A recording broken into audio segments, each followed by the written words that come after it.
Even as I type this, I can feel his eyes on the back of my neck. I wanted this to be my big message to the world, but writing this is all I can do to get my mind off of his hideous, hateful eyes. I've tried to take a picture of him so many times, but he simply doesn't show up. I'm left with only a snapshot of the cracking paint in the corner of my room, but I damn well know that there is a mummified corpse that dangles and sways at the end of a noose in front of me. The rope around his thin neck is moldy and gnarled, but it never snaps. It runs up into the ceiling before disappearing into the plaster. His blackened, shriveled face peers down at me from above, bulging eyes and a withered face full of hatred and judgment. I don't know what color they once were, but now they are shiny and black like scarab beetles. The black orbs are putrefying in his sockets. Sometimes, when things get really bad, I swear to God he cries a milky pus. Then there is the smell. Oh, Jesus, the smell. That's how I know he's with me, is the fetid funk that ravages my nose with every whiff. Now the stink follows me wherever I go. It's been permanently lodged in my nostrils. It wasn't always like this. It all started when things started to really go downhill for me. I was fired from my job due to budget cuts, which is code for you're worth less to us than the calcium in your bones. My mom passed away from skin cancer, and my father has always been a piece of shit. I had no love in my life to leave me, but I'm sure if I had, they would have dumped me at this point too. I was a steaming hot mess. I would have left me. It was around this time I started to go on long, aimless walks through the city. I found myself drawn to the bridge that stretched over the river. The traffic never ceased there since it was the major artery into the city. But I didn't mind. Honking and screeching made me feel less alone. It was as I stared into the water below, contemplating my existence and how much I hated living it. The smell hit me for the first time. Raw and ripe, the reek ripped through me. At first, I assumed it was merely roadkill, but when I turned around to investigate, there he was, hanging high up from one of the spokes that held up the bridge with engineering trickery. It was far away, almost looking like a giant crushed spider from a gargantuan web. I screamed and I screamed until I was able to put my shaking hand into my pocket to call for an ambulance. When I looked back, the hanged man's noose was sliding down closer to me. My phone dropped to the sidewalk as fear stole my breath away. The last thing I remember before blacking out was his rancid eyes and mouth twisted into the deepest scowl that could be carved on a human face. A woman and her husband stopped when they saw me collapse. The only ambulance that was called was one for me. Even though I had no money to pay for it, they took me anyway. When I came to at the hospital, I asked about the other man, the one hanging from the bridge.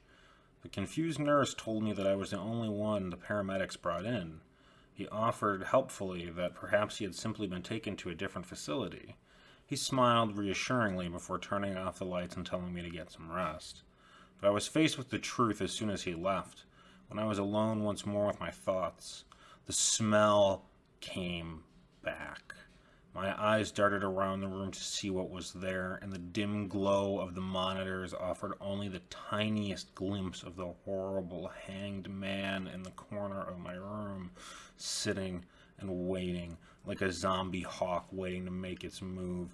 But he never did. He simply stared me down all night. I wept for what seemed like hours until finally sleep took me. I was awoken by a new nurse, and she told me that I was being discharged. Once more I asked if she had seen anyone in my room last night. She simply gave me the same practiced placating smile and told me, of course not, that the room had been quiet as a mouse since her shift started at 2 in the morning. I nodded as she handed me a plastic bag full of my clothes from yesterday. The rush home to my apartment was one of the most terrifying of my life. Even though it was bright and bustling in the city, darkness seemed to lurk around every corner. I couldn't shake the feeling that horrible, twisted man was always right behind me. But every time I checked the shape at the corner of my vision, there was nothing there. Despite this, I wasted no time getting back home and slamming the door with a quick thunk from the lock following. A package of ramen and glass of wine later, my nerves had settled enough to start questioning what I had seen. Perhaps it had all just been a hallucination. Maybe I'm just schizophrenic and I didn't know it. I made a mental note to call my psychiatrist and grimaced as I remembered I owed her money. I made a mental note to call my psychiatrist, but grimaced as I remembered I owed her money. The rest of the night went by in a blur of TV and a bottle and a half of wine. I was in a stupor on the couch when the thoughts began to circle again. The ones that cut at me and tear me down. The thoughts that tell me I'm a loser, that I'm a worthless outsider, undeserving of love and affection, that I deserve to be alone. Before I realized it, I feel wet tears. Before I realized it, I felt wet tears rolling down my cheeks. I rubbed them from my eyes before opening the lids to a bleary mess. I'm not sure how long he had been there, but when my mind finally churned out some coherent thoughts, the realization shot through me. The hanged man, he was there in the middle of my living room. He swayed gently in front of the TV, looking down on me with his hideous eyes. Fear paralyzed me, as did the slurring effect of the binge drinking. Once more, we were face to face. I wanted to scream in terror for it to go, for it to just leave me in peace, to haunt the room one door down, but instead, only a whimper leaked from my lips. There I stayed, even after the wine had long drained from my veins, and sobriety once again took hold, but I still dared not move. The TV was running infomercials at this hour, and all I could hear was the sound of sales pitches for vacuums and what could have only been strained gurgles. The TV was running infomercials at this hour, and all I could hear was the sound of sales pitches for vacuums and what could have only been the strained, gurgled breaths of the Phantom. He sounded like he was trying to force up words from a dead throat, but getting only raspy gasps through the holes in its face. It sounded like he was wheezing the word no, but it had been filtered by rubbing a cheese grater against slick lard, raspy and cracked, yet somehow dripping with sickness from dying lungs. Nothing had ever filled me with such terror, even the time I was mugged, or thinking back to my mother's fieriest scorn as a child, all paled in comparison. No. The word filled up the room like sand in an hourglass. I could feel the ghastly whispers suffocating me as I laid petrified. I closed my eyes and pulled the blanket over my head. Childish, I know, but what the hell else was I going to do? Get up and run through the hanging man in the living room? I don't fucking think so. I could sense him more than feel his presence through the thin cotton. He was right above me. My flimsy attempt to block out my unwelcome guest was making it worse. He was right above me now. The stench of decay rained down on me. I dared not move a muscle, as I knew if the blanket would slip, its dead, putrid eyes would be right there for me to see. It's impossible to say when I blacked out from the fear, but eventually the sweet release took me. The gift of exquisite nothingness filled me for hours. It was wonderful, but it didn't last, and I awoke the next day, greeted by my same filthy apartment, the colony of pizza boxes at the foot of the couch, and the monument of filth that was my kitchen were still there. This was how my life went on. Every time the thoughts came, the hangman flowed with them. The same rancid perfume came every time. When the thoughts became urges, that's when it would croak out, no. The raspy syllables always froze me in my thoughts. He had become a nearly constant presence in my life. I was lost. I had no idea what to do. If I hadn't already been unemployed, I definitely would have been fired. But since I had nowhere to be, apparently neither did the hanged man. He became my eternal companion, and I hated it. But you know what's really amazing? The fact that you can get used to living with almost anything, including a specter that smelled like a decomposing deer on the highway. When you get used to living with a ghost, life kind of just goes on like normal. Or at least the sad sack of shit that comprised normality in my life went on. My apartment stayed disgusting and my rent unpaid. The voices, the other ones, not the hangman, but the ones that have been always there, they haven't gone anywhere. The voices, the other ones, not the hangmans, but the ones that have always been there. They haven't gone anywhere. They still tell me to do it, to just finish this. He doesn't hurt me. He's just this constant nuisance. Every time I'm thinking of ending things, he comes. It's like having the world's stinkiest dog that only comes when you're feeling the urges, when the voices become too loud. But instead of playing fetch, he just whispers, "No," with his foul breath. I'm at the end of my rope, not because of the hangman, because my life is a fucking disaster. I'm unemployed, about to be homeless, a complete fucking loser. Totally alone, but for a ghost or something that just won't piss off.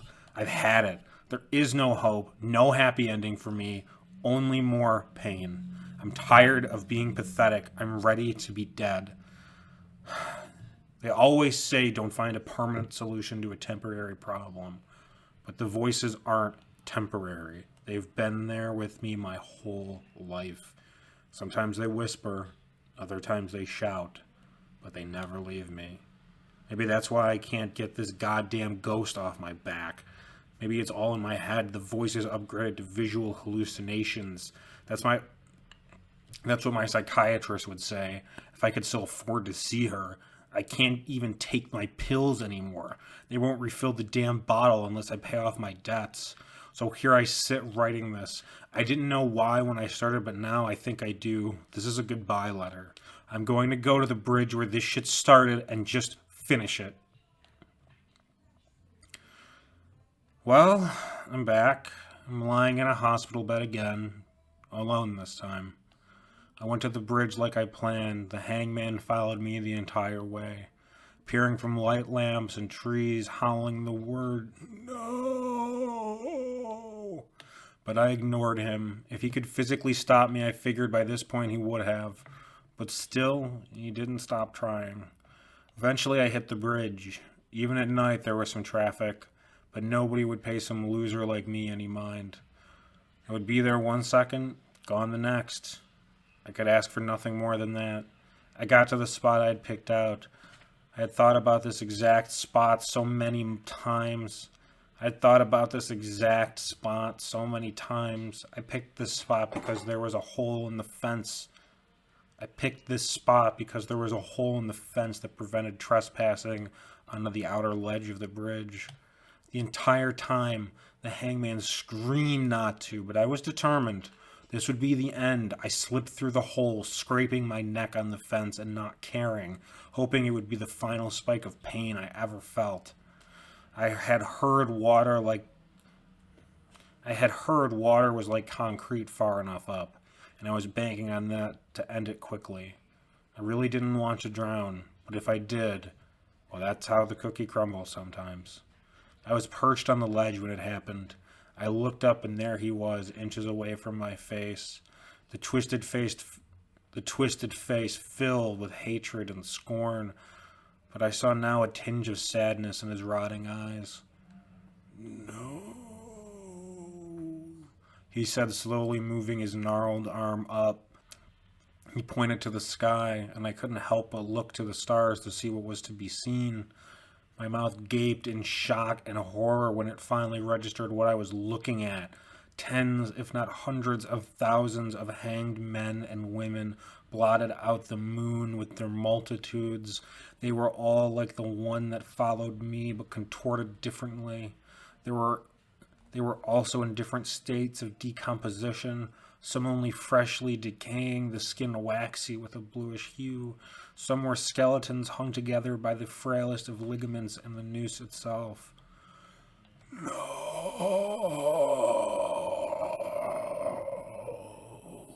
they hissed in unison.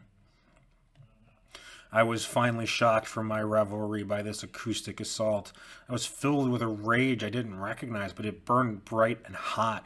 I hated them all, their shriveled, rotting faces and their judgment. Fuck them. It was my life. If I wanted to end it, let me die in peace. Yes! I screamed defiantly. I looked at the placid waters below. With gritted teeth, I stepped forward into the void.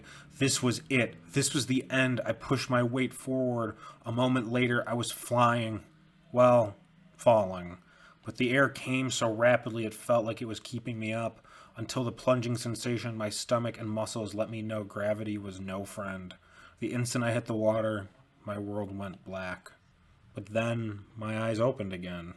I saw darkness and felt wet. I tried to move my arms, but I found I couldn't. They were covered in a dark liquid. At least that's how it seemed. But then I realized the dark water was all there was. I was completely surrounded by it. I assumed I had botched the jump and merely broken my neck, and now would need to wait it out to drown. But I felt no need to breathe. Then something hit my side. Through great effort, I was able to turn my head in the dense liquid. It was another person, a woman. Her arms bore tremendous slices along them vertically, but they did not bleed. I looked down at my own body. It was hideously crumpled and broken. I had ruptured myself. The attempt had not been botched. I tried to swallow but found no spit. But as my eyes focused through the dim, murky water, I realized something. The woman and I were not alone, not by a long shot. The water was inundated with people, all floating just like me. They all looked a little different. Some bore scars, some were similarly crumpled to me. Some were similarly crumpled, and some looked pristine, but I was certain they were all as dead as I was. They floated in place as if anchored to some unseen force in the blackness below. I looked up to see if there was an end to this hell. There was. Through the sea of bodies, I could see the surface. But what I saw there filled me with a deeper terror than anything I had seen so far. Dark, oblong shapes skimmed atop the surface, shadowy and unknowable, but I had a sinking sensation I knew what was coming. That was when the nooses began to sluice through the strange water. They moved with purpose like tentacles from an enormous octopus, ensnaring any of the bodies that came too close to their reaching hoops. Bodies began getting pulled toward the dark shapes. Bodies began getting pulled toward the dark shapes. This was why they told me no, to try and save me. This wasn't the end. This would only be the beginning. Then one of the nooses caught wind of me. It shot out and rested itself onto my neck. I tried to protest, but the water was like liquid cement. Soon it had captured me and wound itself tight across my throat. Then I began to feel it pull. It hurt. It hurt as badly as anything I had ever known, like touching a hot stove while being choked.